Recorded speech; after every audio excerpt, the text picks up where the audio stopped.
HR asked if I could translate for a foreign exec. I did. My coworker whispered, they shouldn't even be here if they can't speak English. So I translated that too.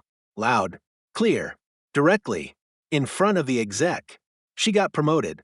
He got demoted.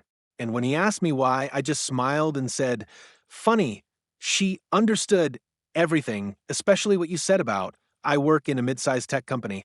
Nothing fancy. I'm in a support role in operations, mostly handling logistics, vendor relations, and sometimes language coordination since I speak 3 languages. I'm not management, not executive, just one of those people that keep things moving behind the scenes. A few months ago, HR sent out an internal memo that we'd be having an international executive visiting from our Singapore office. Her name was Mei Lin. She was coming for a 2-week evaluation and training exchange. Apparently, she was being considered for a higher position and was shadowing leadership in our branch. She spoke some English, but it wasn't strong. HR asked if anyone could help with translating during some meetings. I volunteered. It wasn't extra pay or anything, just something I could help with. Mei Lin and I connected quickly. She was polite, sharp, and quiet. She listened a lot more than she talked. She also took notes like her life depended on it. Most people didn't pay her much attention until she started asking really smart questions about systems and workflows. The execs started noticing her, especially our director. But some of the staff, they weren't kind. There's this guy, David, mid-30s, loud, the kind of guy who always talks over people in meetings. Been with the company for years. Thinks he's untouchable. Always finds a way to remind you how long he's been there, how much he knows. He didn't like Mei Lin from day one. He never said anything directly to her, but the eye rolls, the side comments, the passive-aggressive tone, everyone saw it. I ignored it for the most part. I've learned to pick my battles. Then, one morning, we were in a team sync. I was sitting next to Mei Lin, helping her follow along. She'd been shadowing David that day, which she didn't seem thrilled about. Meeting was dragging, and people were half listening while David presented some metrics. At one point, Mei Lin leaned over to me and quietly asked for clarification about a slide. I whispered back a translation. That's when David, thinking no one else could hear, muttered just under his breath, they shouldn't even be here if they can't speak English. Except I heard it, clearly, and so did the guy sitting on the other side of him. But everyone else kind of ignored it. Something in me snapped. I didn't even think. I looked straight at Mei Lin, then said, in a calm, loud voice, exactly what he said, word for word, in English with no sugarcoating. She looked at me, then at David. The room went dead quiet. David froze. Then she just nodded, wrote something in her notebook, and didn't say a word. The rest of the meeting was silent. Awkward. Everyone pretended it didn't happen. But word spread fast. Later that week, Mei Lin met with the director privately. After that, she sat in on high-level meetings, started asking even deeper questions. She made a few suggestions about streamlining our system, stuff that no one had thought of before. Real fixes. Then she requested to shadow a different team. Not long after, I heard through the grapevine that David's promotion was being re-evaluated. He was supposed to head up a new initiative that quietly went to someone else. Mei Lin, she extended her stay by another week. Spent most of it in strategic planning with the execs. No one said anything outright, but you could feel the shift. David started getting left out of emails. Projects he'd led were handed off. He looked confused, paranoid. Then one morning, HR called him in. A few days later, Mei Lin was officially announced as the new regional director overseeing multiple teams, including ours. When David came back to the office after HR, he looked shaken. He stopped me near the break room, asked, "Do you know why this is happening?" I just looked at him and said, "Funny, she understood everything, especially what you said about people who don't speak English." Then I walked away. That wasn't the end of it, not even close. After that hallway moment, David avoided me. No eye contact, no smart remarks, no loud jokes in meetings. It was strange. He used to act like he owned every room he walked into. Now he just hovered. People noticed, but no one said anything. You could feel the tension. He started coming in late. He looked tired, like he wasn't sleeping. There were rumors that he was on a performance improvement plan, which basically meant HR was watching him closely. Mei Lin didn't talk about it. She never brought it up again. She just did her job better than most of us, honestly. She was calm, but direct. She kept asking for detailed reports from David's team. She even asked for archived data. She said she needed to understand past strategies. But I think she already understood everything.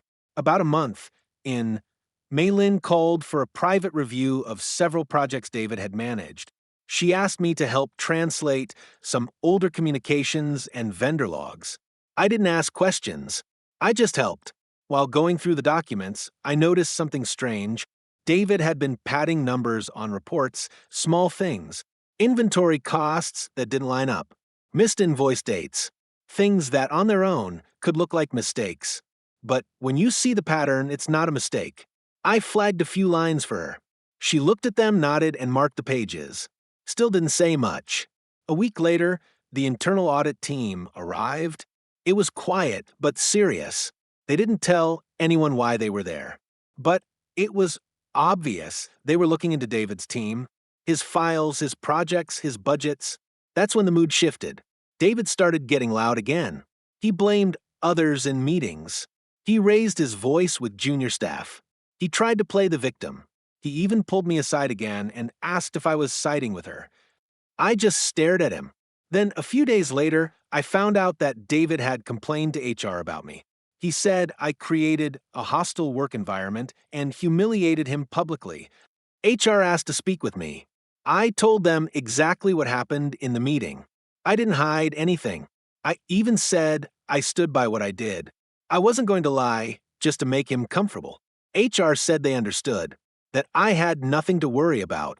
That should have been the end of it, but it wasn't. The next week, someone slashed my car tire in the parking garage. It was a clean slice, deliberate. I reported it to security.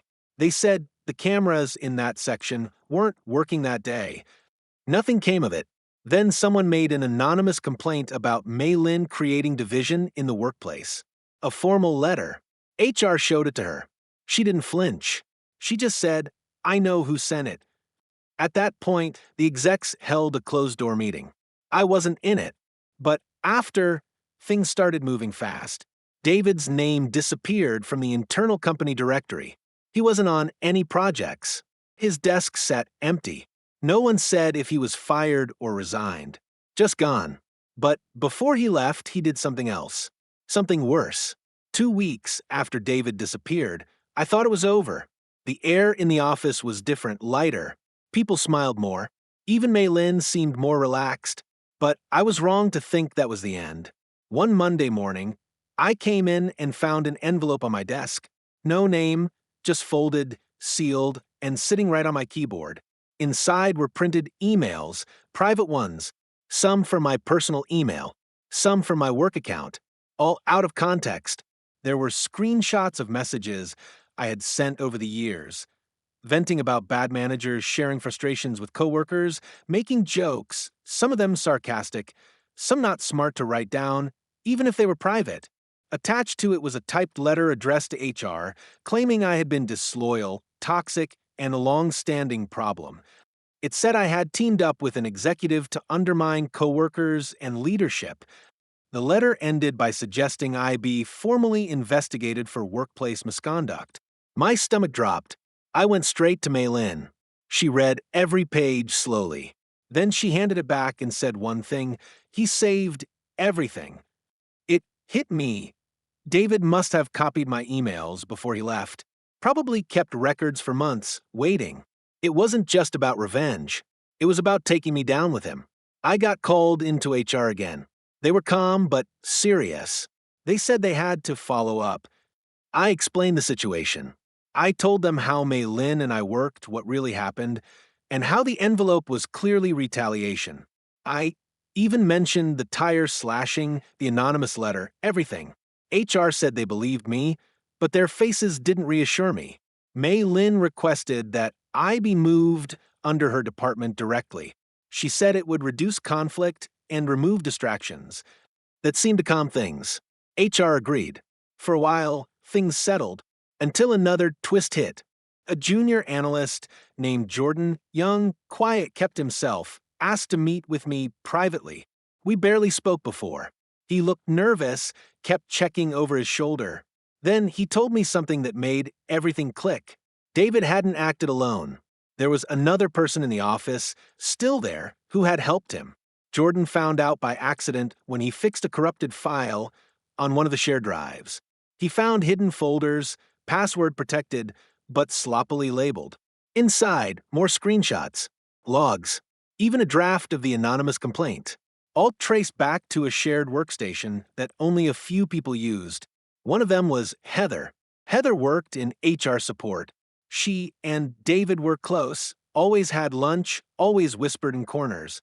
Everyone thought it was just gossip or an office fling. But it was more than that. Heather had access to internal systems. She could pull email logs, employee records. She fed David everything. Mei Lin acted fast. She called a quiet meeting with the head of HR and legal. After that, Heather was put on leave. She never came back. Her name vanished from the system, just like David's.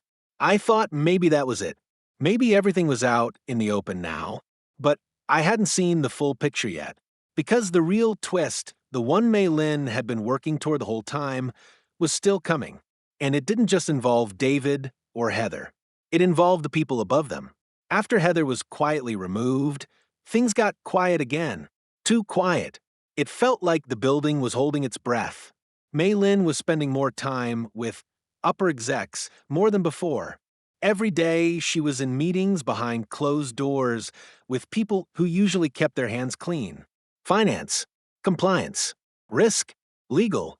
Sometimes they stayed in late. No, one knew exactly what was going on. Then one Friday around 4:30, right before most people packed up for the weekend, an all-hands meeting was called. That never happened at that hour. We all filed into the big conference room. Everyone looked nervous. The director came in, not smiling. Mei Lin followed. He stood there straight-faced and said there had been a significant breach of policy related to project funding, reporting, and data access. He didn't name names, but it was clear this was about more than David. He said some roles were being restructured. Some departments would be folded into others.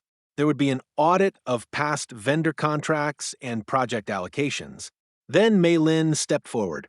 She announced that she'd be stepping into a new role, Vice President of Regional Strategy and Operations. Effective immediately. She wasn't just over our branch anymore. She was over everything in the region. You could feel the shock roll through the room. The director kept talking, but I wasn't really listening anymore. I was watching people's faces, especially one face, Raphael, the head of procurement. I never paid much attention to him. Middle-aged, always polite, low voice. But now, I saw it, his face was pale, frozen, like he knew what was coming.